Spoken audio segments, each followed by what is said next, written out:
Hey everyone, welcome back to another episode of Pteranodon Media's show and tell what the hell. And today we are talking about Shin-Godzillas. It is 2020, and reason that I'm showing all these showing all these off, is because we over the past couple of years we've been getting a nice amount of Godzilla product out there, and this year's a little bit different. We have Playmates on board, and they are now releasing Godzilla toys, and I did review this Shin Godzilla here, but since all these are pretty available online, a lot of people may want to know which is the one that, which is the one to buy.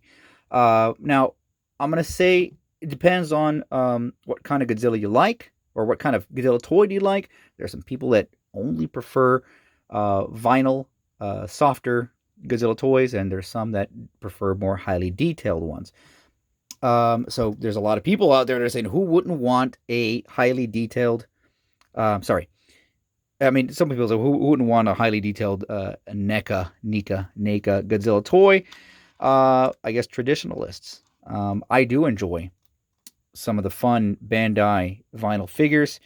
They have a certain charm to them. But today we're going to be comparing and contrasting in as much detail as I can get into the choices that you could be making, unless you want to buy them all.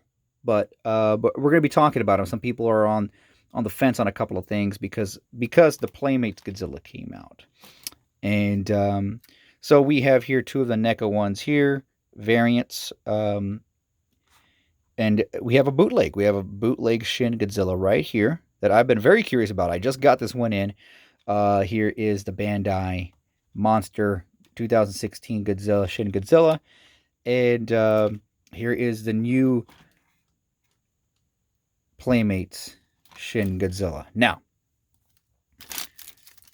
and of course, if you are on the fence on buying some of these, and now it could be, I don't know, another 5 years from now, and some of these will still be available, on eBay or wherever, and hopefully this will kind of give you an idea of what you want to go for. Okay, now I'm going to tell you, now that I have kind of fixed and adjusted my Neca Godzilla's head, just popped off. You can make some adjustments on there. It didn't look good when I first got it. And I still have some issues with the design of the head, with the amount of detail. I think my favorite head out of all these is the Playmates one. No, it is actually this one right here. Is a Bandai version of the head. Now, it just captures the look a little bit better, or the likeness rather. Now, is this highly detailed and posable? Yeah. Now, here's the other thing, though. The Neca ones are, on average, about $25. And this guy, I think I spent about $22 on him.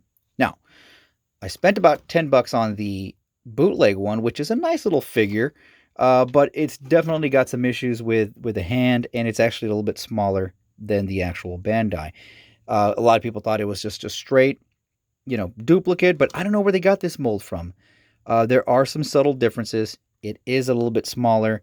The arms definitely are a little bit weirder, and the Playmates is actually the largest of all of them. So one of the key differences is of course, let's take the articulation out. Let's get the Necas out. We know they're articulated and highly detailed. To me, they don't capture the lightness. This one does not capture the lightness as much as this one. I do like this one just because of the clear plastic they're using there. What fell down? Somebody's tail or someone's accessory. So let's pull these guys out of the way. Let's talk about Bandai. Now, there is no articulation on his tail. It takes up a lot of shelf space. No articulation. It's pretty big. There is articulation on the legs, on the arms. So let's compare them to our bootleg version, which has slightly harder vinyl. Is it even vinyl, or is it just... So this one actually does have articulation right there and right here. So it's actually kind of got this one beat. Now look how sloppy the paint's applied, but it's not a bad representation for a $10 figure, even if it's a bootleg. Now, I would have preferred if there was a little bit more articulation to get the tail up, so I could put them in a shelf and actually fit them in there. But let's talk a little bit about the Playmates version. That's interesting. This has articulation on the ankle area, on the hip, on the arms, on the head as well. These guys don't have no head articulation. And it's got some articulation on the tail as well. It's got articulation, well, barely anything right here at the base of it, but the middle definitely has some articulation, and so does the back part of it as well. So this one wins with regard to articulation. This one also comes at about $14, actually $14 even, if I remember correctly. The only problem, of course, that I have with it is the head. Looks absolutely nothing like that. It looks like it's in the middle of this and the middle of this.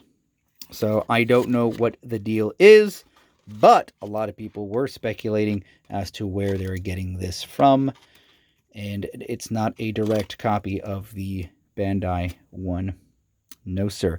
But I hope this helps you all kind of decipher what you're going to want to get. Like I said, this is going to cost you about $10, but it's way smaller. But it's a bootleg, and it does the bootleg.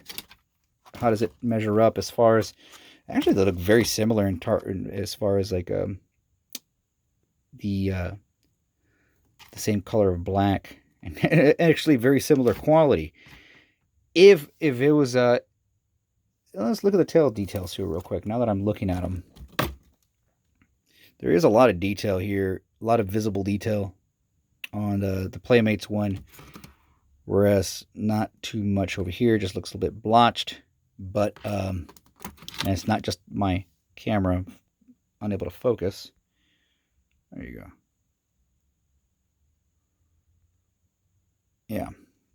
So the Playmates seems to have the most amount of detail on there. Just pros and cons here, folks. Pros and cons. I like that the dorsal fins are pretty big on the Playmates version.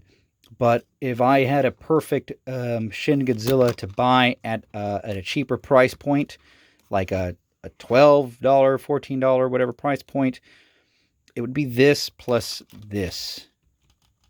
As far as this head going over here. Now, I do kind of have a certain affinity for this head because it just looks very unique and kind of crazy, and I like crazy, bootleggy looking Godzilla stuff. I like collecting those. There's just a certain charm that they have. Imagine if this head was right here. That would have looked nicer too. So, I mean, hey, I may try to see if I could pick up one or two more of these and actually duplicate some of these heads for myself, cast them, and then actually see about fitting them onto there. And seeing what I could do, because that looks actually pretty cool if you were to use your imagination, man. But yeah, it seems like not any one of them are perfect. I will say that when it comes to one of my favorite ones, it's got to be this one, just because it shows that, I mean, as far as like this, they nailed it as far as movie accuracy. So I had to get them, even though the only difference was the paint job on the dorsal fins and the head sculpt, of course. But it's just another one of those variants that I really felt was pretty cool, pretty neat. So I'm just gonna put the head back on here. Anyway, folks, this is Shin Godzilla. Hopefully we get another Shin Godzilla in the future sometime. I really like this design, but I'm gonna say that, hey, there's some people that are interested in getting this bootleg. You could find them online. You could even find them on Amazon. I wouldn't pay anything more than $11 for the bootleg, since it is way smaller than the actual Bandai version.